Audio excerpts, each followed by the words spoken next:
সুপ্রিয় চাকরি প্রত্যাশী ভাই ও বোনেরা, সবাইকে জব ফার্স্ট চ্যানেলে স্বাগতম। আজকের ভিডিওটিতে আপনাদের জন্য নিয়ে এসেছি সিভিল কার্যালয় যশোর এর সময়সূচি সংক্রান্ত সম্ভাব্য সময়সূচি নিয়ে।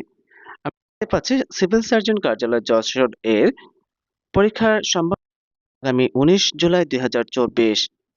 আর এরকম বিভিন্ন চাকরি পরীক্ষা, চাকরি পরীক্ষা নিয়োগ বিজ্ঞপ্তি, চাকরি পরীক্ষার প্রস্তুতি, প্রশ্ন সমাধান ও ফলাফল পেতে সাবস্ক্রাইব করে বেল আইকন বাজিয়ে রাখার অনুরোধ করছে, যাতে করে পরবর্তী ভিডিও আপলোড সাথে আপনার নোটিফিকেশন পেয়ে যান।